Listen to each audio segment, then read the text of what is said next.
حضور غوث پاک پیران پیر دستگیر شیخ عبد القادر جیلانی محبوب سبحانی قطب ربانی شہباز لامکانی، آپ پیروں کے پیر ہیں، ولیوں کے سردار ہیں. آپ جیسی ہستی ولیوں میں بہت مشکل ہے. کہ واقعہ ہے کہ جب وہ اپنے گھر سے اپنے مدرسے کی طرف آتے تھے تو اس ٹائم پر جماعت ساتھ ہوتی تھی کافی ساری، آگے پیچھے مرید ہوتے تھے. وہی ٹائم ایک نوجوان لڑکا تھا، وہ ادھر سے آتے تھے تو یہ لڑکا ادھر سے جاتا تھا. تو جب دیکھتا تھا کہ پیر صاحب آ رہے ہیں اور اس کی جماعت آ رہی ہے تو وہ رومال سر پر ڈال کر اپنے منہ کی طرف ایسے رومال کر کے منہ ادھر کر کے گزر جایا کرتا تھا، دیکھتا نہیں تھا.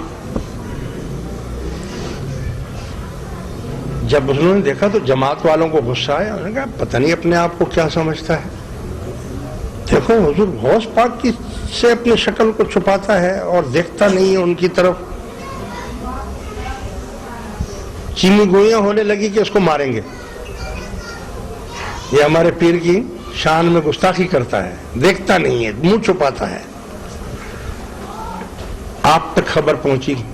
میں کیا بات ہے؟ میں حضور پتہ نہیں ایک لڑکا ہے اپنے آپ کو پتہ نہیں کیا سمجھتا ہے، جب ہم ادھر آتے ہیں وہ ادھر سے جاتا ہے تو منہ چھپا کر جاتا ہے، ادھر سے دیکھتا بھی نہیں ہے. پھر میں اس کو بولنا کچھ نہیں. آج جب وہ ادھر سے گزرے تو اس کو بولنا میں نے بلایا ہے، اس کو میرے پاس آئے. جب وہ گزرنے لگا تو اس کو کہا کہ آپ کو حضور غوث پاک نے بلایا ہے، چلو.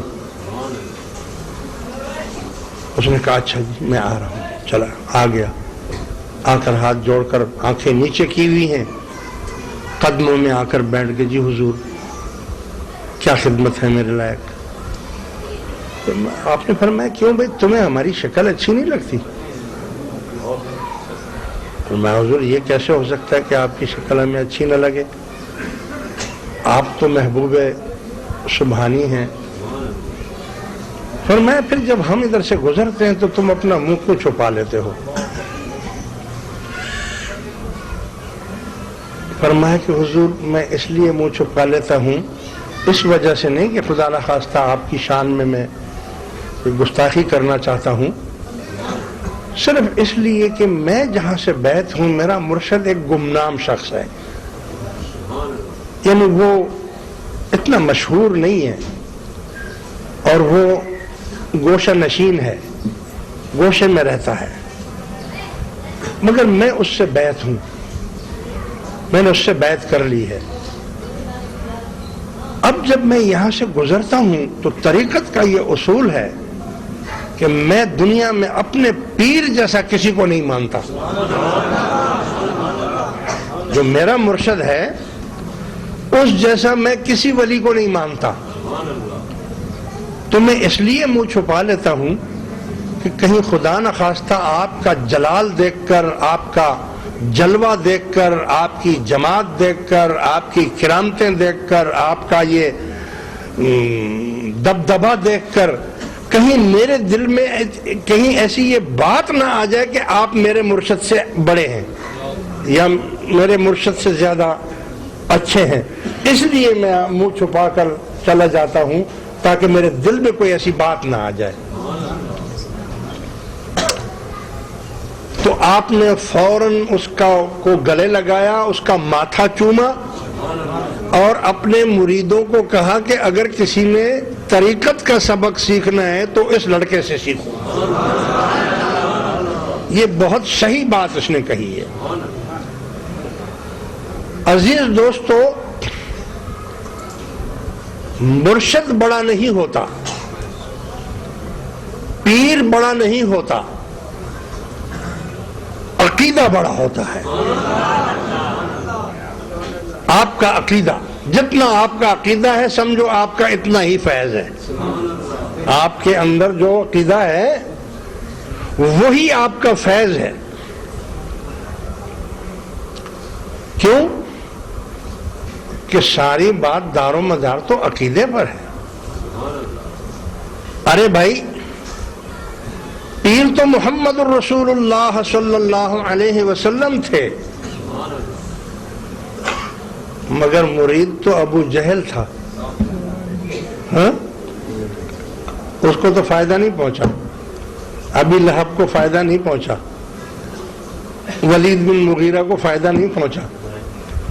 ساتھ ہی رہتے تھے، ایک ہی دیوار تھی، ادھر گھر ان کا ادھر گھر ان کا.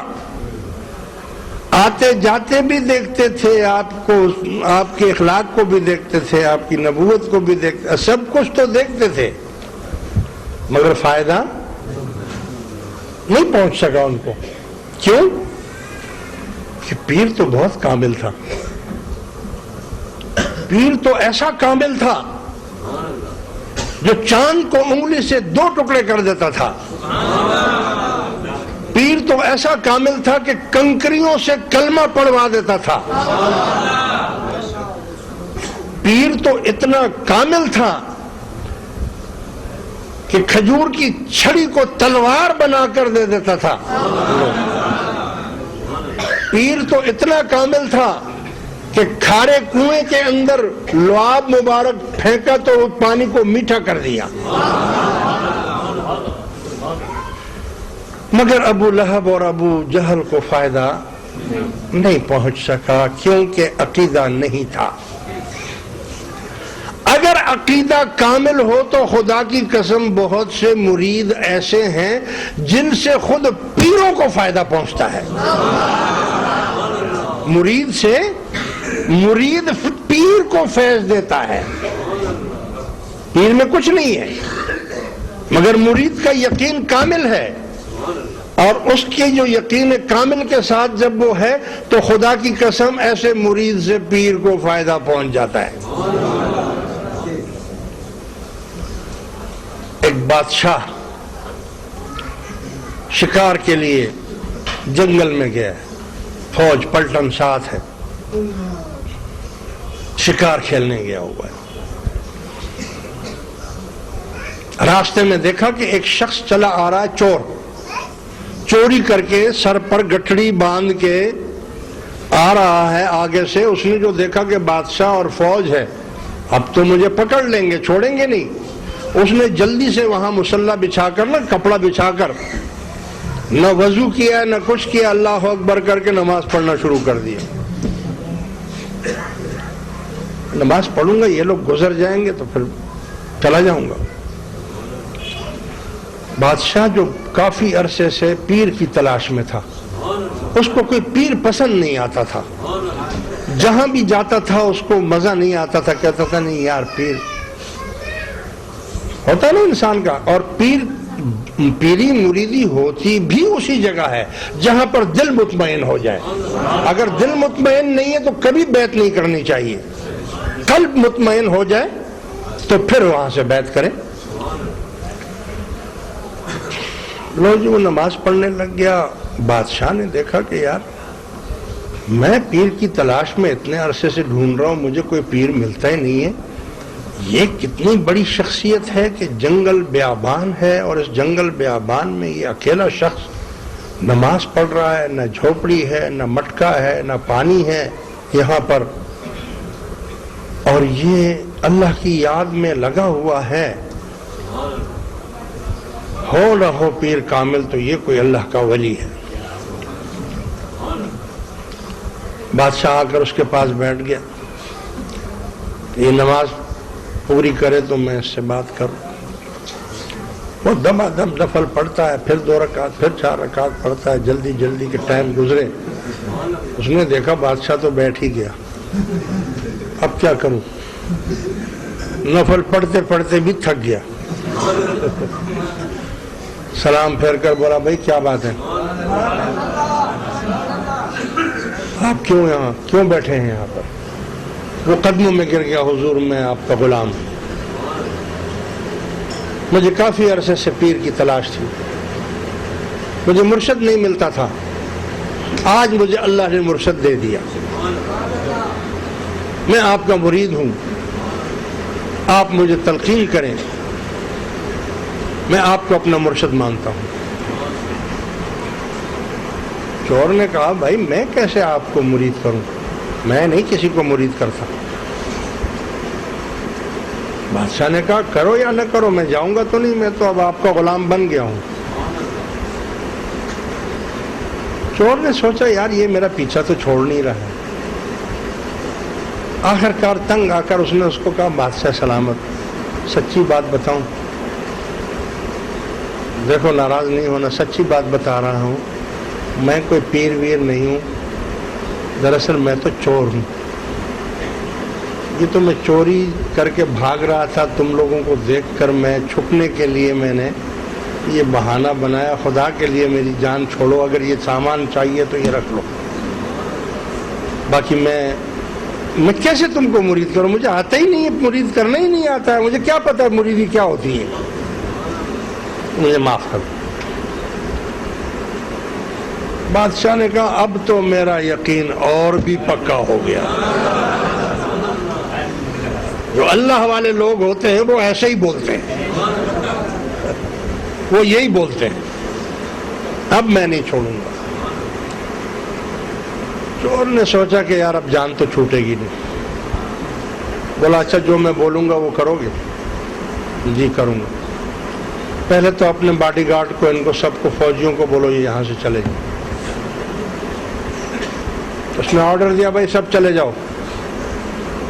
فوج والے سائڈ میں چلے گئے، کہیں دور دراز جا کر، بادشاہ کا حکم ہو گیا، دور جا کر بیٹھا۔ چور نے کہا کہ یہ جو مسلح جس کپڑے پر میں کھڑا تھا نا، اس پر کھڑے بیٹھ جاؤ اور اس پر سجدے میں پڑ جاؤ، سجدہ کرو، لیکن جب تک میں نہیں بولوں سر نہیں اٹھانا سر سجدے سے۔ اس نے کہا نہیں جی کیسے ہو سکتا ہے، جب تک مرشد نہیں بولے گا کیسے سر سجدے سے اٹھاؤں گا؟ اس نے بولا اچھا ہے مجھے بھی لمبا ٹائم مل جائے گا، میں بھی نہیں بولوں گا، سر سجدے میں رکھو۔ سر سجدے میں رکھا، چور نے گٹھڑی اٹھائی، اپنی سر پر رکھی، سر پر پاؤں رکھ کر بھاگا، جان بچی تو لاکھوں پائے، بھاگ گیا، چلا گیا۔ بادشاہ سلامت سر سجدے میں رکھا ہوا ہے، رات ہو گئی، پھر صبح ہو گئی، پھر دن گزر گیا، بھوکا پیاسا 2 دن 3 دن گزر گئے، اس کو سر سجدے میں رکھا ہوا ہے۔ اب جب تک پیر نہیں بولے تو وہ سر کیسے اٹھائے؟ اللہ تعالیٰ کو اپنے بندوں پر رحم تو آتا ہے نا۔ اللہ تبارک و تعالیٰ نے خضر علیہ السلام کو کہا کہ بھائی جاؤ، بادشاہ پاگل ہے، 3 دن ہو گئے بھوکا پیاسا سر سجدے میں رکھا ہوا ہے، اس کو جا کر بولو اٹھاؤ اس کو اور اس کو فیض دے کر آ جاؤ، تم خضر علیہ السلام تم جا کر فیض دے دو۔ خضر علیہ السلام آ گئے، بولا بادشاہ سر سجدے سے اٹھاؤ۔ بولا کون ہے؟ بولا میں خضر علیہ السلام بول رہا ہوں۔ بولا جاؤ اپنا راستہ پکڑو۔ ہے راستہ پکڑو؟ ارے تم کو پتا ہے میں خضر ہوں، مجھے ڈھونڈنے کے لیے ساری دنیا پھرتی ہے، میں کسی کو ملتا نہیں ہوں، تمہارے پاس میں چل کر آیا ہوں، پھر بھی تم نہیں میری بات سن رہے ہو، سر سجدے سے نہیں اٹھا رہے ہو۔ کہنے لگا ہاں ہاں جاؤ جاؤ اپنا راستہ پکڑو، دیکھے تمہارے جیسے بہت سے خضر دیکھے۔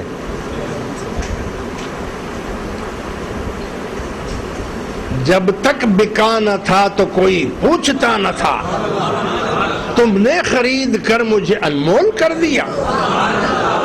ارے میرا اتنا کامل مرشد کہ اب خضر جیسے میرے پاس آ رہے ہیں۔ میرے مرشد کا کرامت دیکھو، اس کا کمال دیکھو۔ جب تک مجھے مرشد نہیں مل رہا تھا تو میں ساری دنیا میں پیر ڈھونڈ رہا تھا، مرشد ڈھونڈ رہا تھا، تو مجھے مرشد نہیں ملتا تھا، اور جب آج مجھے مرشد مل گیا تو مجھے آزمانے کے لیے خضر بھی آ گیا کہ میں خضر ہوں، میں تمہیں فیض دیتا ہوں، نہیں چاہیے مجھے تمہارا فیض، مجھے تو پہلے ہی فیض مل گیا، خضر میرے